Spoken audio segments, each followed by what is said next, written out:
Meskipun kalau ditanyakan 0,3 gitu. Nah, kita kadang-kadang mencontohkan. Nah, jadi 0,3% ya, itu kalau 10.000 itu kepotongnya Rp30.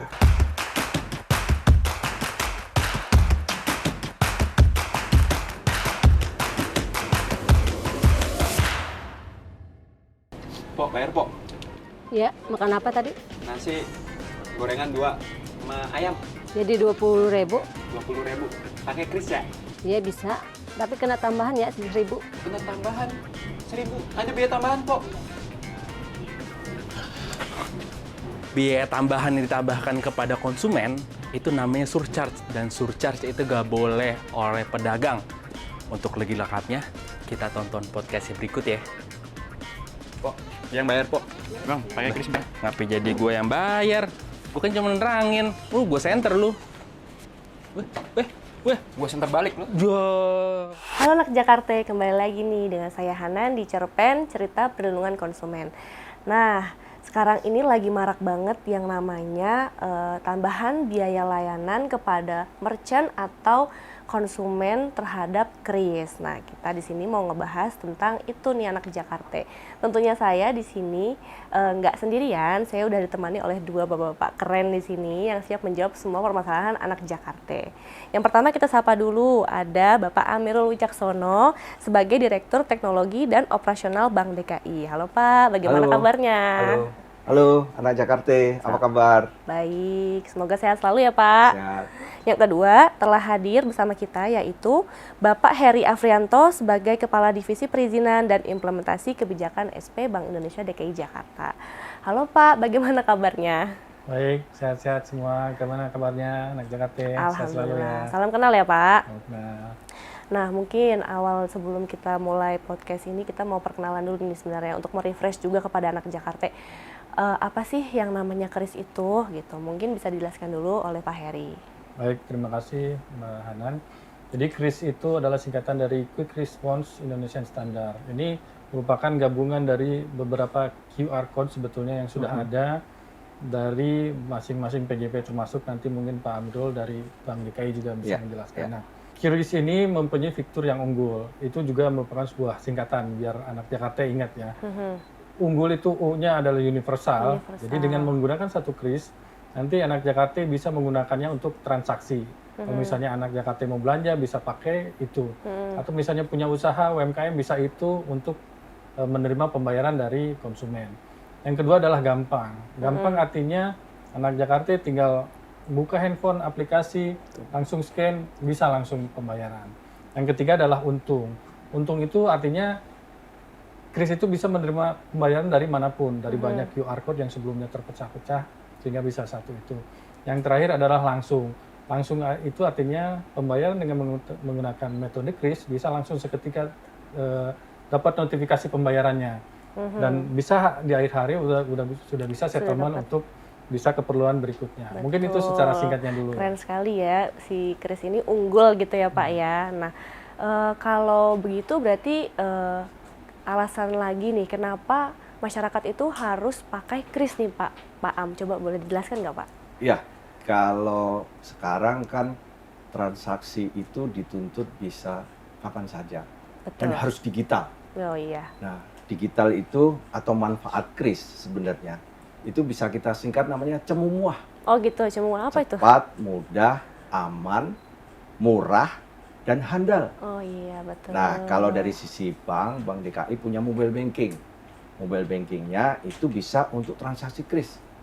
Jadi buka mobile bankingnya kayak tadi Pak Heri aplikasinya, kemudian langsung pencet krisnya, itu dengan sekejap scan QR-nya bisa dilakukan. Kebetulan di Bank DKI juga punya transaksi kris, itu bisa langsung debit dari rekeningnya atau bisa langsung dari uang elektronik.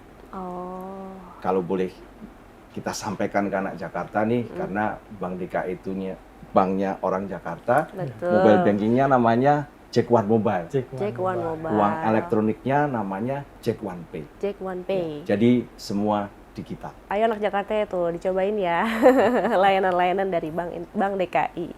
Nah, itu tadi kan manfaat untuk si konsumen ya Pak ya. Betul. Nah, kalau manfaat untuk pedagangnya sendiri Pak atau merchant itu apa ya Pak Heri?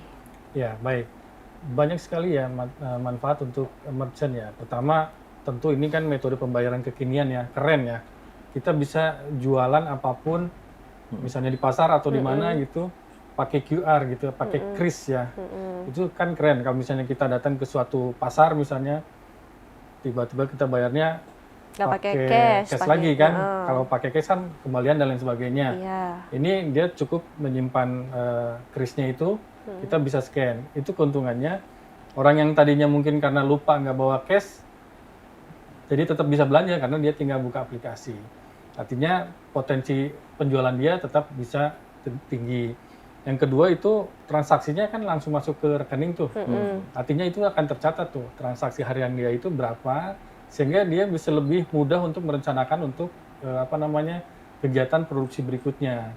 Jadi kalau misalnya kita pakai cash kan kita simpan di laci, kita lupa, kita mau beli makan ngambil dari laci yang sama dan lain sebagainya, Habis sehingga uangnya. habis uangnya. Bahkan kalau misalnya kita UMKM di rumah gitu kan, anak ambil duit buat jajan dan sebagainya kan. Iya betul. Nah kalau ini kan karena semua masuk ke rekening, jadi nanti semua akan tercatat dengan baik. Nah, uang palsu juga mau tidak mau kita masih menjadi masih menjadi hal yang harus kita perhatikan.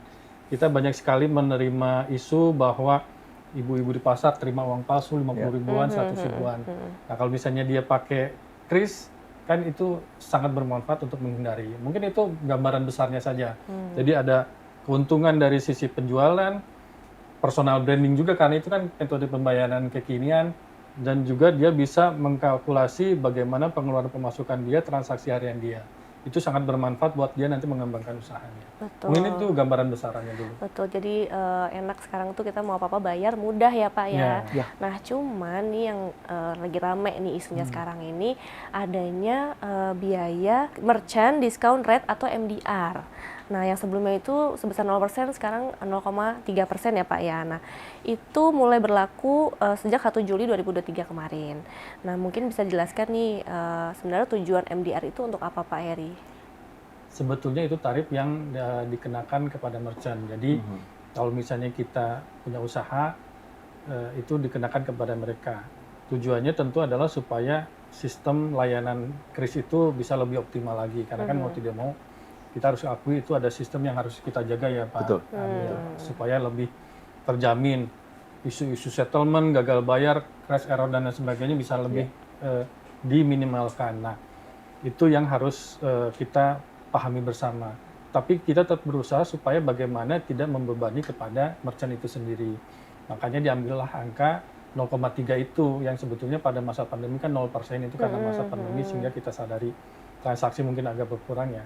Nah sekarang supaya ini bisa tetap berjalan kembali seiring dengan pulihnya perekonomian, MDR-nya kita naikkan kembali menjadi 0,3. Harapannya dari kami regulator tentu si biaya MDR ini tidak dibebankan kepada konsumen akhir.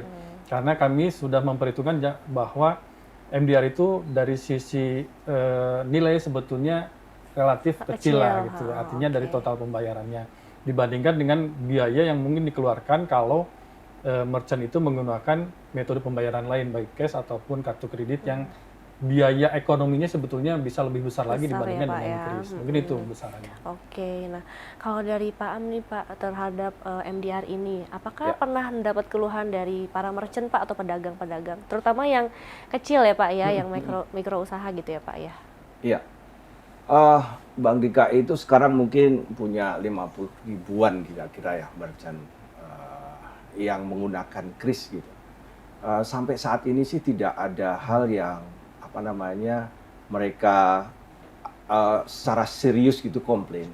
Kenapa? Karena kami selalu menyampaikan keuntungan dan keunggulannya jadi merchant dengan menggunakan kris. Dan mereka juga sudah merasa bahwa pakai kris ini transaksinya jadi banyak. Kemudian omsetnya naik gitu. Meskipun kalaupun Terbukti ditanyakan itu terbukti, betul Pak. Meskipun kalau ditanyakan 0,3 gitu. Nah, kita kadang-kadang mencontohkan. Nah, jadi 0,3% ya, itu kalau 10.000 itu kepotongnya Rp30. Ya, Jadi lumayan kecil ya Pak ya. mungkin para pedagang ini mindsetnya dirubah aja sedikit. Jadi ini ada biaya dikit gitu yang ditambahkan dari ongkos produksinya. Dan itu setelah berjalan mereka pun dengan senang menggunakan. Namun saya juga pernah sih Pak ya, saya ingin curhat juga nih. Jadi waktu itu saya pernah beli makanan di pedagang kaki lima itu yang bubur ayam gitu yang mengenakan biaya surcharge. Jadi ketika saya mau bayar itu, Mbak kalau pakai kris kena 2.000 ya gitu. Jadi apakah itu mungkin karena dia juga biasanya kan harganya 14.000 itu jadi 15.000 kan nggak enak kayaknya mungkin kalau sama orang. Tapi kenapa ada yang seperti itu Pak? Nah itu bagaimana Pak tanggapan untuk mengedukasinya Pak?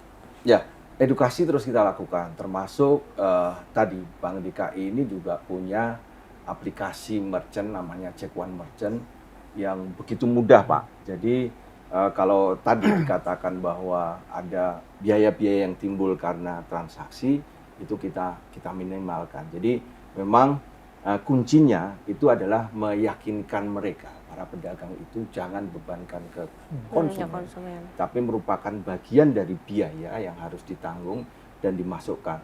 Dan kalau kadang-kadang kan hanya ikutan, ada potongan gitu ya. Tapi kalau sudah Ada dijelaskan biaya, gitu, sudah dijelaskan bahwa oh potongannya cuma 0,3, mereka merasa bahwa oh iya ya, ke toilet aja bayarnya 2.000. Jadi kecil Ngambil sekali uang di gitu. ATM, Betul. bayar parkirnya 2.000. Parkir sama Iya. Jadi bensin. enak pakai kris ya. Oke. Iya. Nah, selain itu apakah ada modus-modus Pak? Karena kan kemudahan itu pasti sering diiringi juga oleh modus kejahatan yang makin kreatif juga nih. Apakah Iya. ada modus-modus terkait dengan kris ini Pak?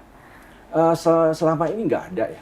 Jadi saya sih tidak banyak mendengar atau komplain dari merchant-merchant yang ada di Bank DKI terkait modus, karena sekarang semua transaksi kalau sudah terjadi itu pasti semua sudah mendebet sumber rekeningnya atau sumber dananya dan sudah ditransfer langsung.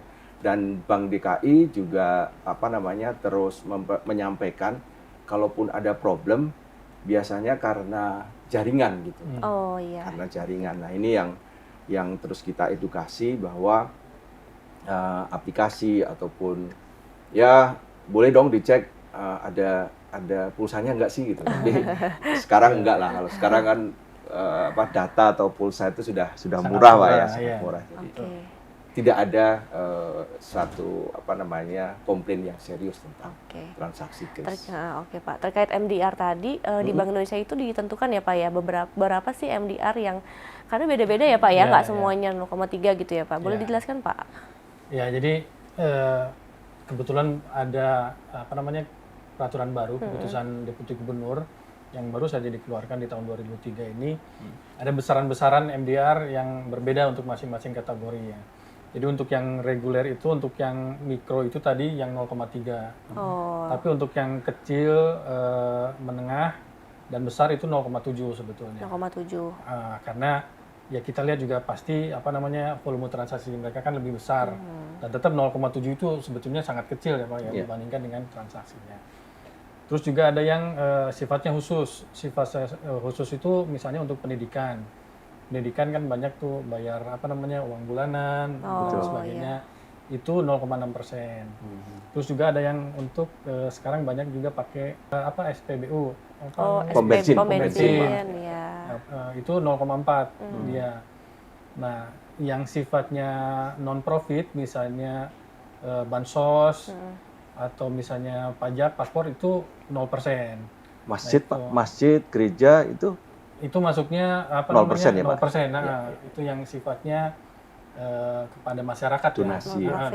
Donasi. Itu 0%. Nah, itu kurang lebih seperti itu.